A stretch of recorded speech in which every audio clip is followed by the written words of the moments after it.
할렐루야. 월요일 말씀 산책에 오신 성도님들을 주님의 이름으로 환영하고 축복합니다. 오늘 저희가 함께 묵상할 본문 말씀은 말라기서 2장 1절에서 9절 말씀입니다. 말라기서 2장 1절에서 9절 말씀을 제가 봉독하겠습니다. 너희 제사장들아, 이제 너희에게 이같이 명령하노라. 만군의 여호와가 이르노라. 너희가 만일 듣지 아니하며 마음에 두지 아니하여 내 이름을 영화롭게 하지 아니하면 내가 너희에게 저주를 내려 너희의 복을 저주하리라. 내가 이미 저주하였나니 이는 너희가 그것을 마음에 두지 아니하였음이라. 보라, 내가 너희의 자손을 꾸짖을 것이요 똥, 곧 너희의 절기의 희생의 똥을 너희 얼굴에 바를 것이라. 너희가 그것과 함께 제하여 버림을 당하리라. 만군의 여호와가 이르노라.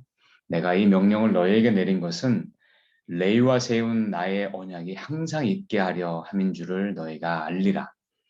레위와 세운 나의 언약은 생명과 평강의 언약이라. 내가 이것을 그에게 준 것은 그로 경외하게 하려 함이라.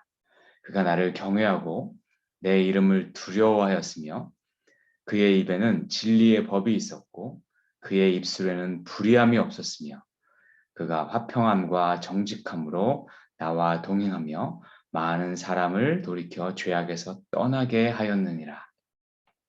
제사장의 입술은 지식을 지켜야 하겠고 사람들은 그의 입에서 율법을 구하게 되어야 할 것이니 제사장은 만군의 여호와의 사자가 됨이거늘 너희는 옳은 길에서 떠나 많은 사람을 율법에 거스르게 하는도다. 만군의 여호와가 이르노니 너희가 레위의 언약을 깨뜨렸느니라. 너희가 내 길을 지키지 아니하고 율법을 행할 때에 사람에게 치우치게 하였으므로 나도 너희로 하여금 모든 백성 앞에서 멸시와 천대를 당하게 하였느니라 하시니라. 네, 성도 여러분, 지난 주말부터 이 구약 성경의 마지막 책인 말라기를 우리는 묵상하고 있습니다. 말라기는요, 이스라엘 백성들이 이 바벨론 포로기를 거쳐서 귀환한 이후에 한참 후에 쓰여진 책입니다. 처음 포로에서 돌아온 그들은 성전을 재건하고 또 에스라 느헤미야의 종교 개혁을 이 야심차게 진행하면서 그동안에 무너졌던 신앙을 바로 세우고자 각고의 노력을 하였습니다. 그런데 세월이 지나면서 이러한 새로웠던 그들의 마음이 점차 옅어지고 사람들은 다시금 매너리즘에 빠지게 되고 또 종교적으로는 형식주의가 다시금 팽배해지기 시작했습니다. 이에 대해서 하나님께서는 선지자 말라기를 통해서 이스라엘 백성들에게 경고의 메시지를 주고 계십니다. 그 중에서 오늘은 특별히 제사장들에게 주시는 경고의 메시지인 것입니다. 먼저 하나님은요, 제사장들이 하나님의 이름을 마음에 두지 아니하고 그 하나님의 이름을 영화롭게 하지 않는 것에 대해서 강하게 경고하고 계십니다. 그들이 그들의 본분을 어기기에 하나님은 그들을 저주하시겠다고 강하게 말씀하십니다. 먼저 2절에 보니까 하나님은 너희의 복을 저주하리라 라고 말씀하시고요. 또 3절에서는요. 너희의 자손을 꾸짖을 것이다 라고 말씀하셨고 이어서 그 똥, 배설물을 너희 얼굴에 바르겠다. 그리고 너희를 배설물과 함께 제하여 버리겠다 라고 말씀하십니다. 참 두려운 말씀입니다.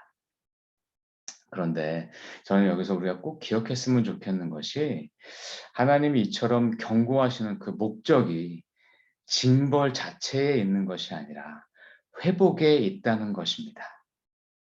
즉 하나님은요.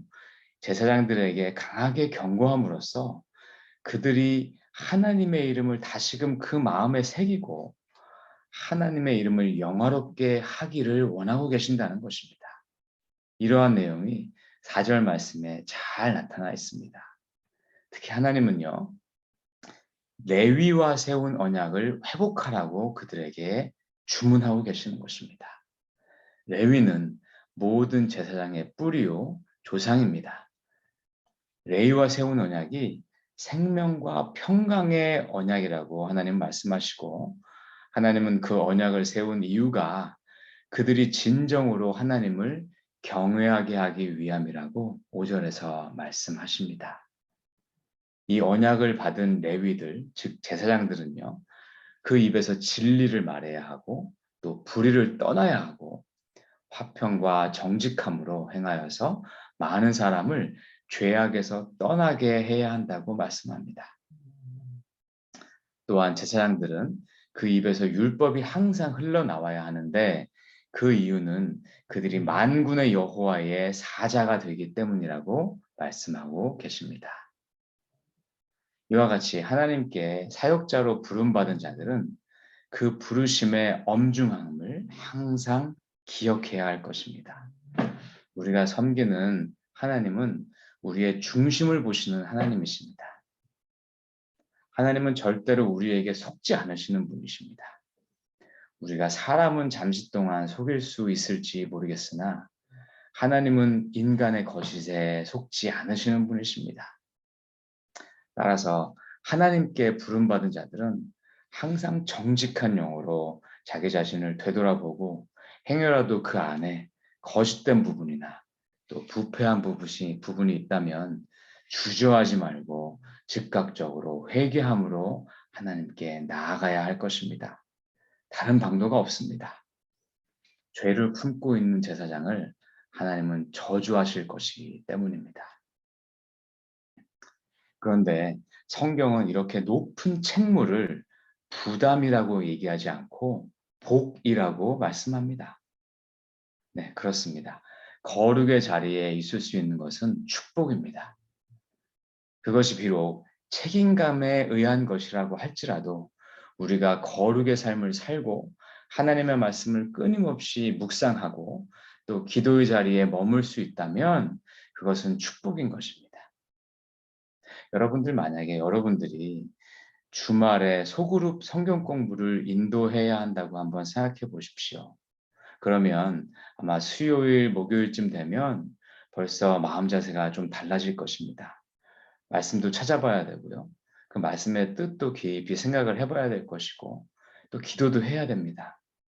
또 행여나 그 주에 내가 여러 가지 다른 일들 때문에 영적으로 다운됐던 일이 있으면 또 한번 돌이켜보고 또 회개도 하고 또 최대한 마음을 정결하게 유지하려고 노력할 것입니다.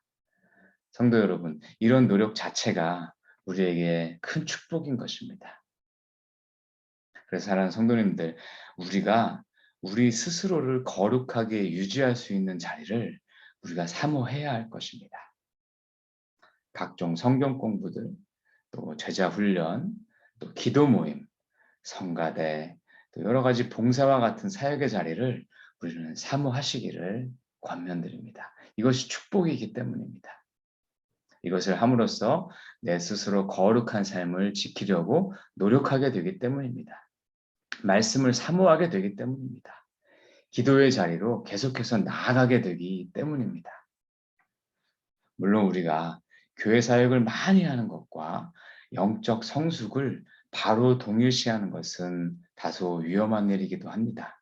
그러나 반대로 교회 사역을 하나도 하지 않으시는 분들, 주일 예배만 겨우 지키시는 분들 치고 이렇게 영적 게으름이나 영적 침체기를 겪지 않으시는 분도 많지 않습니다.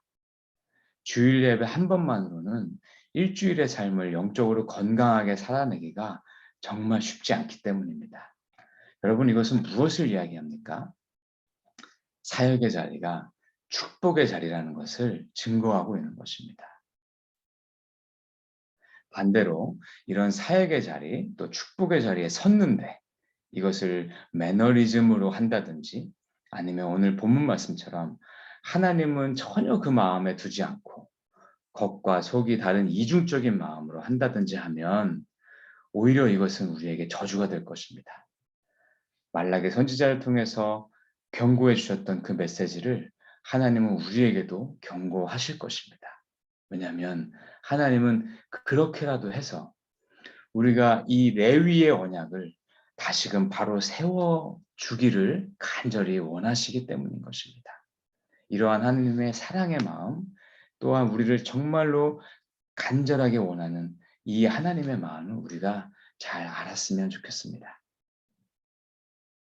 성도 여러분, 하나님께서 이렇게 사역으로 부르심을 받은 자들에게 더 높은 기준을 요구하시는 이유는 단 한 가지입니다. 이는 그들이 잘못된 마음으로 사역을 하면 그 나쁜 영향력이 많은 사람에게 미치기 때문입니다. 9절 말씀입니다. 너희가 내 길을 지키지 아니하고 율법을 행할 때에 사람에게 치우치게 하였으므로 나도 너희로 하여금 모든 백성 앞에서 멸시와 천대를 당하게 하였느니라 하시니라. 네. 그들이 사람들을 치우치게 하였기 때문에 나도 너희를 징계하겠다는 말씀입니다. 이 말씀은 마치 노블리스 오블리제, 즉 이 지위에 걸맞는 책임 의식을 떠올리게 하는 말씀입니다. 성도 여러분, 여러분에게 사역과 책임이 주어져 있습니까? 그러면 그것을 우리는 두려운 마음으로, 하나님을 경외하는 마음으로 잘 감당해야 할 것입니다. 그렇게 하시기를 권면드립니다. 하나님은 더 큰 책임감의 자리로 부르신 자들에게는 더 높은 잣대를 대십니다. 만약 그들이 하나님의 레위 언약을 잘 지키지 못하였을 때 하나님은 그들로 창피를 당하게 하시고 버림받게 될 것이라고 경고하십니다. 사실 우리가 주변에서 참 많은 목회자들이 잘못된 행동을 해서 평생 동안 쌓아온 그 모든 것을 한순간에 잃고 부끄러움 당하는 일들을 왕왕 보게 됩니다. 그 이유는 바로 하나님이 이 레위 언약을 그들과 세우셨기 때문이라고 해도 과언이 아닙니다. 하나님은 책임 있는 사명의 자리로 부름받은 자들이 주 앞에서 올바르게 서지 않으면 숨겨져 있는 그들의 죄악까지도 드러내시고 부끄럽게 하실 것입니다. 그런데 오늘 이 경고의 말씀을 교회의 사역자들에게만 적용하는 것은 바른 것은 아닙니다. 베드로는 베드로전서 2장 9절 말씀에서 교회된 우리 모두에게 왕 같은 제사장이라고 불렀습니다. 그렇습니다. 신약을 사는 우리 모두는요, 더 이상 목회자만이 사역자가 아닌 것이죠. 세례를 받는 순간 우리는 모두 다 하나님의 사역자로 왕 같은 제사장으로 부름받은 자들입니다. 그들 중에 목회자는 말씀과 성례와 가르침의 책무를 특별히 부여받은 자들이고, 장로님들은 교회의 치리와 본을 보이는 책무를 부여받은 자들이고, 또 집사는 섬김과 사랑의 책무를 특별히 부여받은 자들입니다. 결국 우리 모두는요, 동일하게 하나님께 사역자로 부름받은 자들입니다. 하나님은 지금도 사역자로 부름받은 우리의 중심을 바라보고 계십니다. 만약 우리 중심에 하나님이 없고 이중적인 모습이 계속된다면 하나님은 우리의 마음을 회복하시기 원하시기 때문에 말라기와 같은 선지자를 세워서 우리를 경고하실 것입니다. 이 경고를 듣고 우리가 돌이키고 주님 앞에 신실하게 서면 그것은 축복입니다. 그런데 이런 경고를 듣고도 여전히 주께로 돌이키지 않는다면 하나님은 본문 말씀에서 하신 저주의 약속을 이루실 것입니다. 자, 오늘 우리 마음을 한번 진실되게 되돌아봤으면 좋겠습니다. 나는 내게 맡겨주신 하나님의 사역을 레위인의 그 언약과 같은 정결한 마음으로 바라보고 있는지요? 감당하고 있는지요? 나는 내 마음에 이 중심에 하나님을 모시고 있는지요? 하나님만 모시고 있는지요? 나는 다른 사람들을 죄에서 떠나도록 본을 보이고 있는지요? 혹은 나로 인해서 다른 사람들이 치우치게 하지 않거나 또 죄에 빠지게 하지는 않는지요? 만약 주께서 우리 마음 가운데 어떤 것들이 떠오르게 하신다면 정말로 우리는 두렵고 떨리는 마음으로 회개의 자리로 나아가야 할 것입니다. 주님께 자존심 부리는 것처럼 아둔한 것은 없습니다. 주님의 경고를 들었을 때는 우리는 돌이켜야 하는 것입니다. 그것이 최선의 길입니다. 우리가 진심으로 회개만 하게 되면 주님은 다시금 우리 가운데 레위 언약을 아름답게 회복해 주실 것입니다. 왜냐하면 그것이 경고의 목적이기 때문입니다. 이런 놀라운 회복의 역사가 우리 가운데 풍성하게 일어나기를 주님의 이름으로 축복합니다. 함께 기도하며 나아가시겠습니다. 사랑의 주님, 저희를 사명자의 자리로 불러주셔서 참 감사드립니다. 주님, 저희가 연약해서 첫사랑의 마음을 잊지는 않았는지요.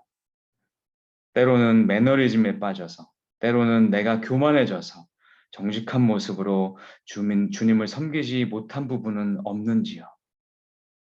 사랑의 주님, 저희를 사랑하시고 정죄하지 않으시는 분이 우리 주님인 줄을 저는 압니다. 이 시간 저희의 진심 어린 회개의 마음을 기뻐 받아 주시옵소서. 저희 가운데 다시금 레위 언약을 굳건하게 세워주시기 소망합니다. 저에게 주신 사명들을 정직하고 신실하게 감당하는 그러한 사명자가 되기로 결단하오니 저희를 흔들리지 않는 강건한 나무와 같이 성장시켜 주시옵소서. 그래야 저희들이 많은 사람들을 죄에서 떠나게 하고 주께로 인도하는 귀한 사명자들로 굳건히 설 수 있도록 축복하여 주시옵소서. 감사드리며 존귀하신 예수 그리스도 이름으로 기도하옵나이다. 아멘. 네, 우리 감사합니다. 오늘 기도 제목을 함께 나누도록 하겠습니다. 먼저 오늘 주신 말씀 생각하면서 우리 자기 자신을 위해서 깊이 기도하셨으면 좋겠습니다. 레위 언약을 다시금 바로 세워달라고 결단하며 나아가는 기도를 했으면 좋겠습니다. 또한 우리 교회가 이 맡은 자들이 주님 앞에 바로 세워지고 주님의 사명의 자리를 더더욱 사모하면서 특히 하나님을 경외하는 마음으로 섬길 수 있게 해달라고 우리 맡은 자들을 위해서 같이 기도했으면 좋겠습니다. 또한 이 섬김의 자리에 더욱더 많은 자들이 사모하는 마음으로 자원하는 마음으로 나올 수 있도록 이 교회 가운데 이 부흥의 물결을 주님께서 허락해달라고 기도했으면 좋겠습니다. 끝으로 한국과 미국 교회의 리더십들을 위해서 중보하는 기도를 해주시기 바랍니다. 많은 사역자들이 계신데 첫 마음을 잃지 않고 매너리즘을 극복하고 여러 가지 유혹들로부터 영적 정결함을 잘 지켜내서 교회가 세상의 본이 되고 세상의 소금의 역할을 잘 감당할 수 있게 해달라고 함께 기도해 주셨으면 좋겠습니다. 우리 다 같이 기도의 자리로 나아가시겠습니다.